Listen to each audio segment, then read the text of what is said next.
This is my first time doing a DNA news compilation. Let me know how you like it, and I can do more of these. Not every topic I'm covering is brand spanking new, but I think that they're interesting for research into our ancient origins. I'm going to start off with the horses. Ancient equine genomes. This is from August 2024. Ancient equine genomes reveal dawn of horse domestication. An analysis of ancient genomes reveals an explosive geographic and demographic spread of modern domestic horses about 4,200 years ago. The findings counter the idea that horses accompanied and mobilized the mass migration of humans from the Eurasian steppes about 5,000 years ago. So, to give some context, if you're not familiar with the Bronze Age context here from the Eurasian steppes, uh, around 5,000 years ago, there were some big population changes, and the different people with a different kind of lifestyle started to expand into parts of Europe that they hadn't been living in before that, and so there was a migration westward from Eurasia, and certain haplogroups were accompanying this migration. And it seems like the Yamnaya themselves, mostly R1b Z2103 and J2b L283, they did not go everywhere into Western Europe. They only made some limited inroads from their homeland in this southern Ukraine, the lower Dnieper area, and Moldova. They made some inroads into the Balkans and the southern Balkans, um, and Western Balkans. Other male lines ended up being found in the corded ware culture and bell beaker. And then I'm talking about mainly R1A and R1B, M269, um, maybe one of the subclades. I can't remember exactly right now which one. Anyway, uh, so this study definitely brings some information to bear on the lifestyle of these people. Like if they're correct, then I guess that even if these earlier migrations 5,000 years ago, even if they were bringing in domestic horses, then I guess what the study is saying is that there was a much more explosive and dispersal of ancient horse genomes that's dated to 4,200 years ago, is I think what this study is saying. I'm just giving you these headlines, and you can read the studies yourself. You know, a lot of these are behind a paywall anyway, and I don't have any money, so I'm not going to be paying to get behind it. Okay, next article. Ancient genomes reveal a deep history of treponemal disease in the Americas, December 2024. Human treponemal infections are caused by a family of closely related Treponema pallidum that give rise to the disease yaws, Begel, Pinta, and most famously syphilis. Debates on both a common origin for these pathogens and the history of syphilis itself has weighed evidence for the Columbian hypothesis, which argues for an American origin, against that for the pre-Columbian hypothesis, which argues for presence of the disease in Eurasia in the medieval period and possibly earlier. While molecular data has provided a genetic basis for distinction of the type subspecies, deep evolution of the complex has remained unresolved due to limitations in the conclusions that can be drawn from the sparse paleogenomic data currently available. Here we explore this evolutionary history through analyses of 5 pre- and peri-contact ancient treponemal genomes, blah, blah, blah, blah. Our data indicate unexplored diversity and an emergence of T. pallidum that postdates human occupation in the Americas. Together, these results support an American origin for all T. pallidum characterized at the genomic level, both modern and ancient. So they're saying it's from the Americas, these diseases. I read about these diseases in one of the books that talks about all sorts of different interesting DNA concepts in a small book. I don't remember which book that was. There's, I guess, several books like this. Next one. Ancient human genomes offer clues about the earliest migrations out of Africa. January 2025. Analyses of 45,000-year-old bones from Europe allow scientists to pin down where modern humans interbred with Neanderthals, shedding light on the histories of populations with no present-day descendants. By the way, I wrote my own post about this that you may find more accessible. It's not as technical, and it's mostly just talking about the distribution of the male lines that are related to this 45,000-year-old sample from Germany called Ranis. But anyway, I can read the beginning of this abstract. Tens of thousands of years ago, modern humans, Homo sapiens, migrating out of Africa, interbred with Neanderthals in the Middle East. As a consequence of this encounter, modern populations outside Africa carry about 2 to 3% Neanderthal ancestry in their genomes. The ancient populations expanding out of Africa subsequently interbred somewhere in Southeast Asia with another group of archaic hominids, the mysterious Denisovans, adding a layer of Denisovan ancestry to the genomes of modern humans that is especially prominent in people from Oceania.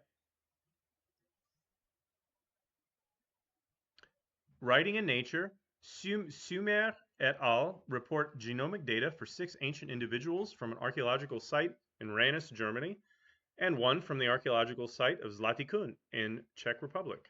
These samples add to the small collection of modern human genomes from 6 sites that date to or before the disappearance of Neanderthals from the fossil record around 40,000 years ago. Next one. This one's from 2023, June 2023. Imputation of ancient human genomes. So we know that ancient human genomes exhibit degradation.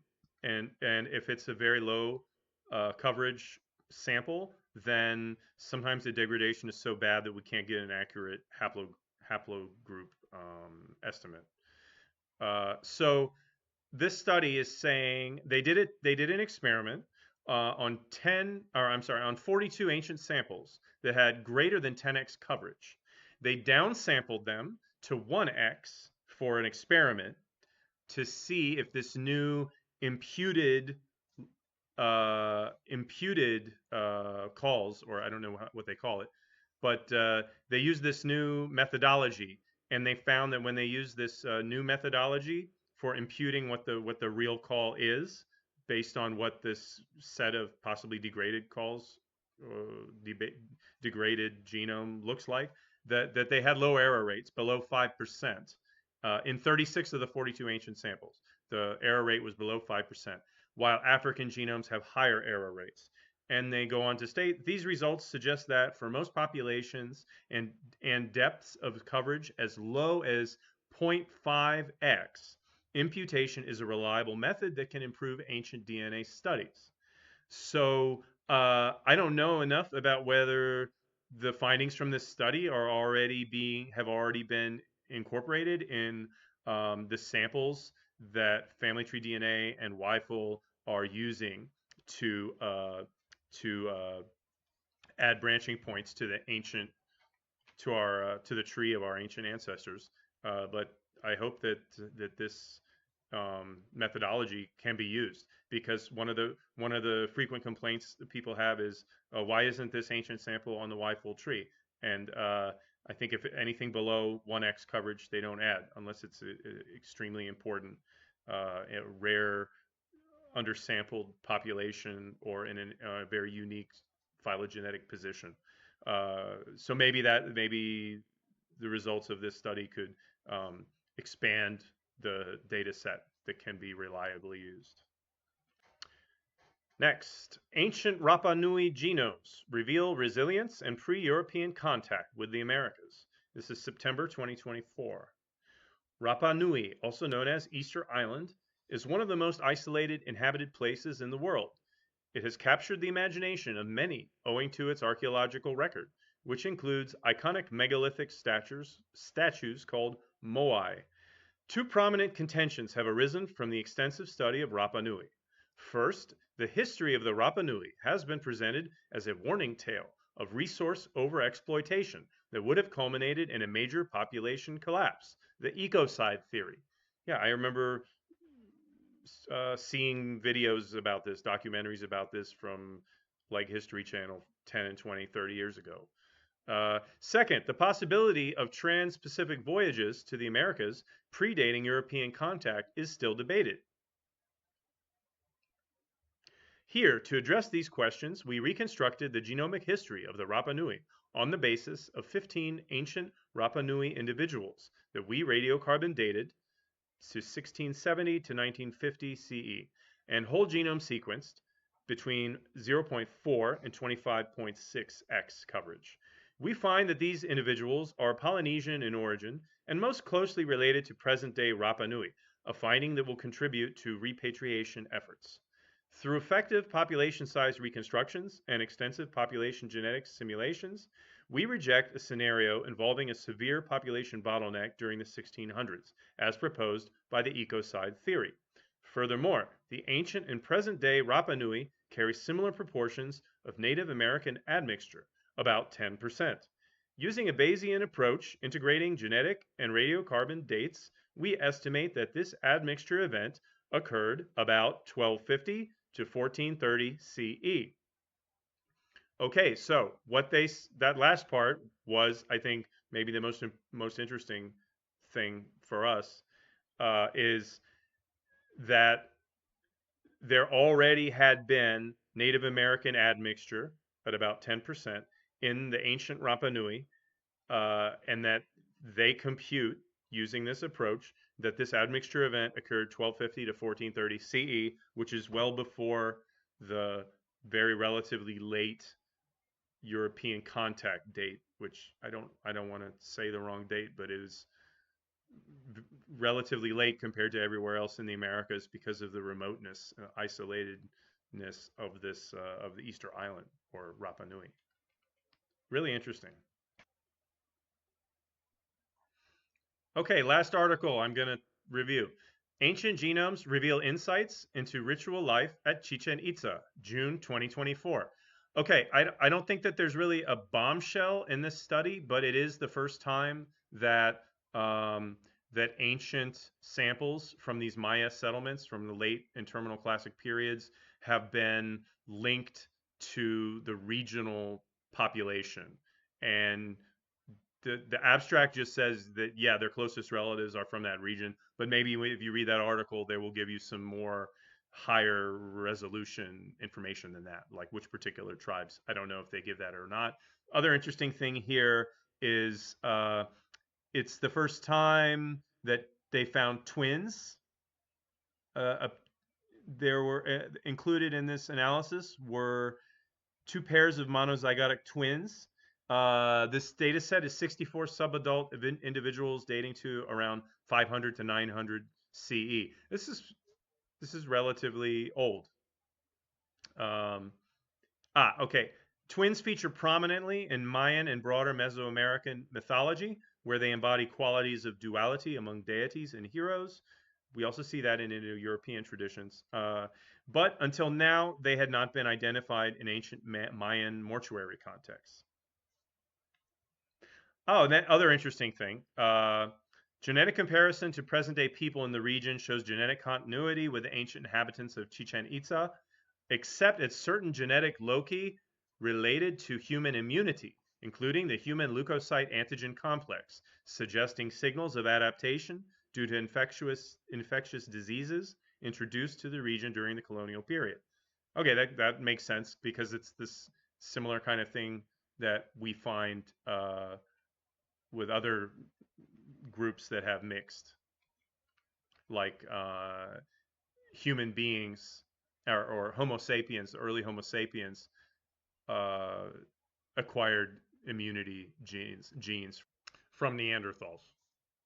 Okay, now I'm going to talk about some of the news involving three of the major consumer genetic testing companies.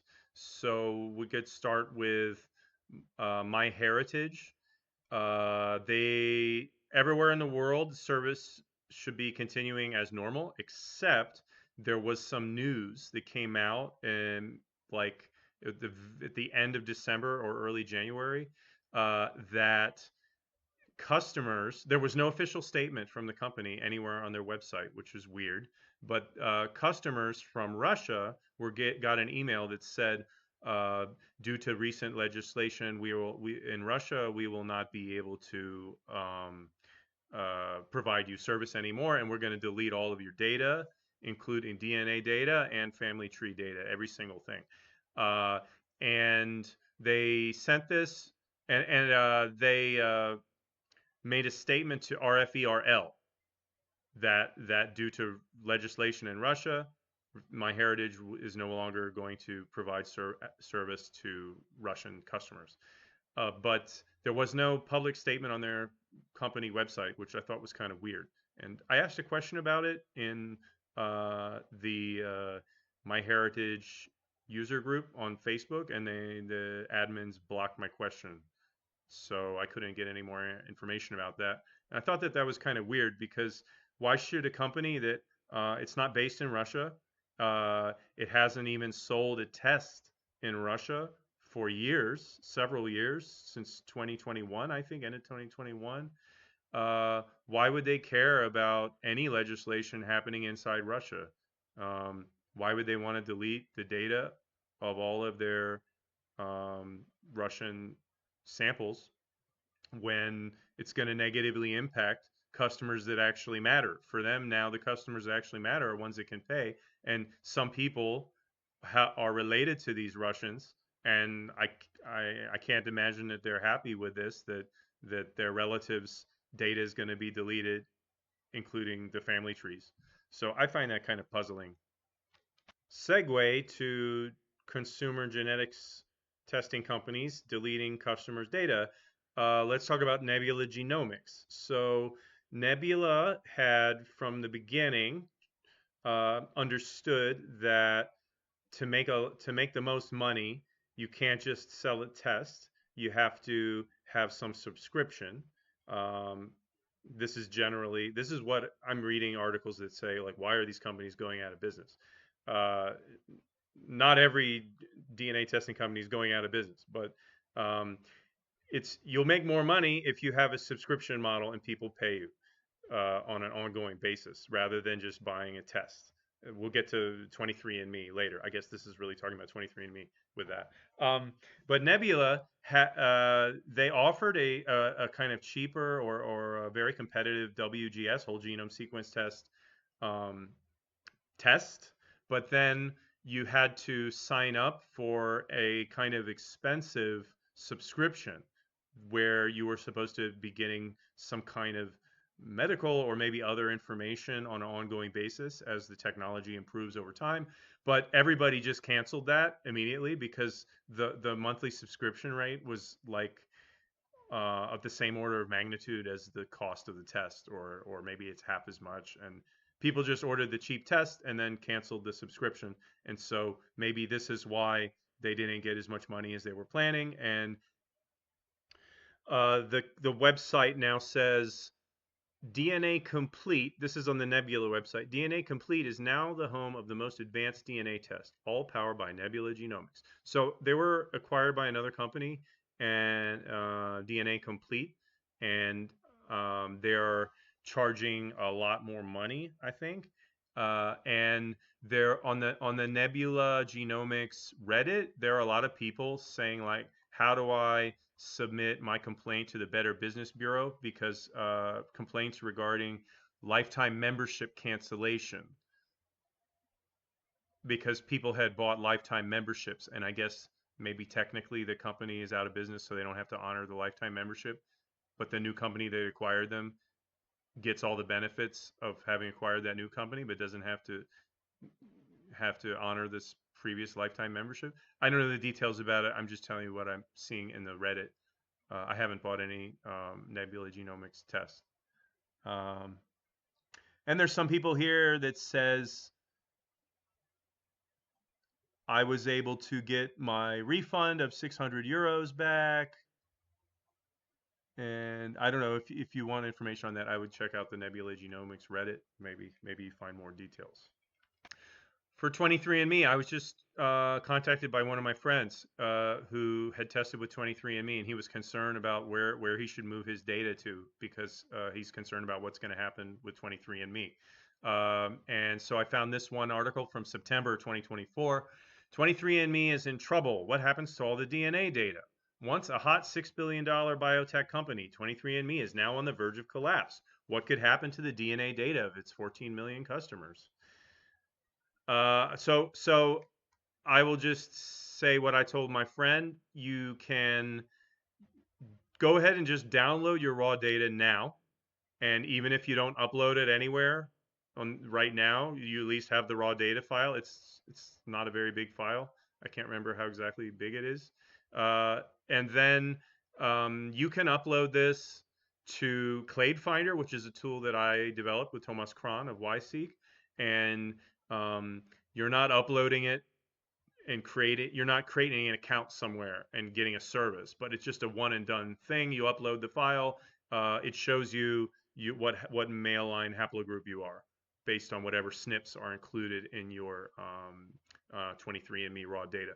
So you can do that, and you know what haplogroup you are. You might get a more accurate haplogroup than 23andMe reports because these SNPs are checked against the YFOL tree that's updated every month. And I know you can upload your 23andMe files, raw data file, to GEDmatch. This is a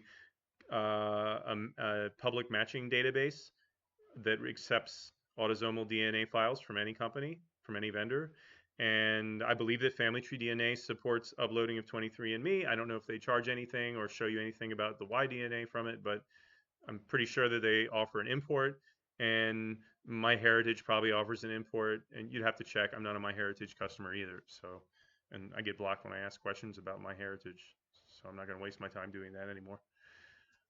So yeah, that's it. Don't buy any tests from these companies that look like they're going to go out of business, and get your raw data as soon as you can before it's all deleted. Now I'm going to talk about some of the new features that I have been developing over the last month or so, and there's actually quite a bit. With YSEQ, we now have an additional integration between MT Clade Finder and YSEQ customer database. And MT Clade Finder is a tool, a free-to-use tool, where you can upload a FASTA file, and it will show you the closest match within NCBI database. Now, this is updating every week with whatever newest files are from the NCBI database and from the YSEQ customers who have joined a public project. And so you could see now a match. It used to be that the matches all were from the NCBI database, but now you have two different kind of matches. They either start with YSEQ or they start with NCBI, and then you know where each match came from. If you click on the match that is from YSEQ, then you see the email of the group admin if you want to contact that match.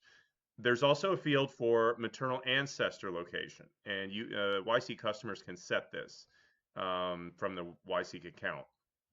And if you click on the location, then it comes up with this map, and you'll see where all of the YSEQ samples that are your closest matches have set their maternal origins. This one's just mine. My maternal grandmother's mother is from this part of Poland, Silesia, Upper Silesia. And anyway, there will be more circles on the map once more YSEQ customers are aware of this new feature. And we made a video about this a few weeks ago. So I expect that there will be more and more people setting their maternal ancestry. Another new feature that I'm really excited about is haplotype matching that is now supported by STR Match Finder. So you will see, if you click to search for matches, a haplotype match, the best matching haplotype to your STRs. And there will be contact information there. If you match that haplotype well enough, then you can contact the researcher who has contacted me and commissioned me to add their subclade to be supported by this new haplotype matching capability in STR Match Finder. So this is perfect for somebody that didn't have any STR matches, either with YSEQ, they didn't have any close STR matches, and they're really not sure if somebody is related to them or not, based on the STR matching. STR Match Finder, without this integration with Weifel's computed haplotypes, it still provided a pretty good idea of whether or not your STR match to somebody is indicative of a true, more closest common ancestor relationship or not, on the basis of sharing rare alleles. But now it's gone a step further with this haplotype matching, that it can actually show you, of all those alleles that you share or not share with someone, with some of your closest matches, which of those do you really need to have in order to be a particular subclade? And so this is going to help with haplogroup researchers, because it's also going to show some visual indicators in an otherwise very complex set of data. Like, no haplogroup researcher can remember by rote memory what are the STR alleles that define each of the branches that they're interested in. Like, if you're only interested in one subclade, then maybe you could memorize that. But like I'm interested in all of J2B, so I can't memorize all of those.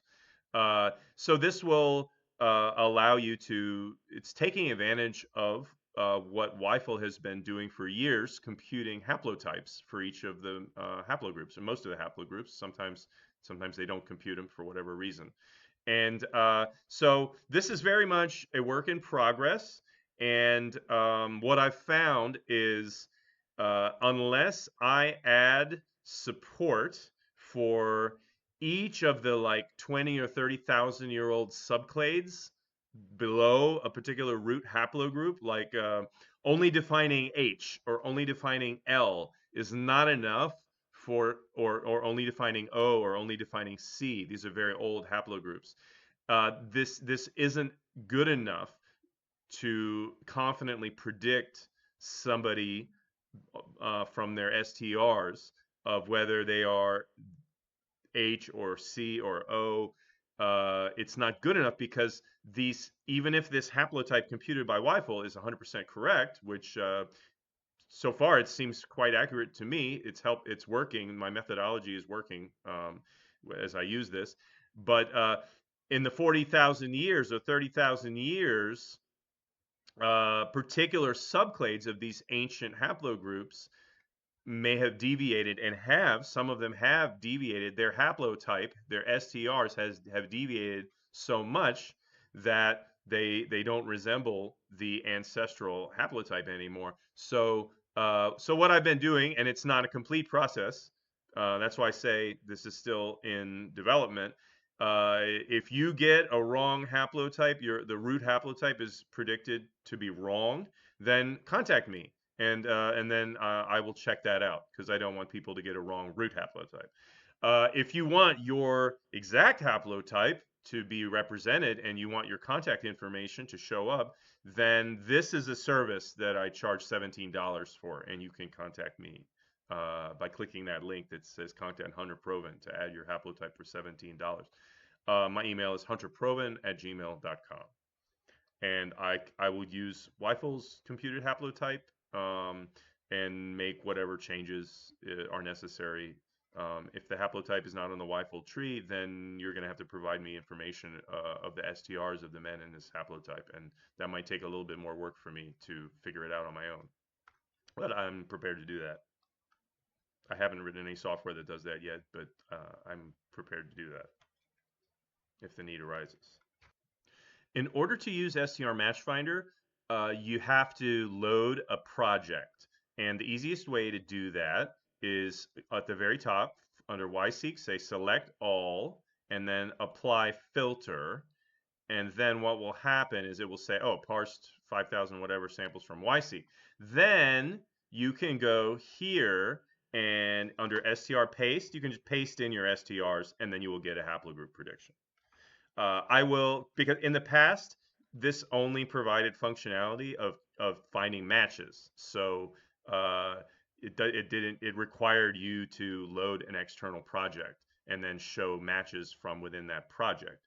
Now, because it supports this STR haplotype matching, I need to change how this works so that you don't need to load any samples. You can just get the haplogroup prediction from whatever haplotype matches your STRs. But I haven't done that yet. Now I'm talking about my genetic genealogy consulting. So I have always been able to help my clients by augmenting the SNP-based phylogeny. That means like a family tree, Y-DNA family tree. I've been able to augment the SNP-based tree with STR alleles that seem to define branching points that men who are more closely related to one another must have inherited or are assumed to have inherited from a more recent common ancestor. And then if you have if you have genealogical documents that back that up, then you know for sure that these then you can even pinpoint this particular ancestor is the one in my paper trail that must have acquired this allele. So this is useful because the SNPs aren't the only kind of mutation that can happen. Now they are the most reliable, and that's why Family Tree DNA and YFOL use them to make their tree. But if you really want to learn the most you possibly can about how your men in your clan or haplogroup, rare, subclade, whatever you're interested in, if you want to know how they're related to one another, then there's other information, because it's possible that that a group of men might not have a SNP that shows that they are each other's closest relatives, but there could be some STRs that they have inherited from a more recent common ancestor. So I've always offered this, and I just enjoy doing this. It's fun. It's like I'm discovering. I'm looking for something. I'm looking for the signal that shows these group of men might be more closely related to one another than others, and this act of discovery is interesting for me. But and I used to just do this using like the set of 111 STRs that people that's the most STRs that people usually test for at Family Tree DNA or YSEQ. They have alpha, beta, gamma, delta panels.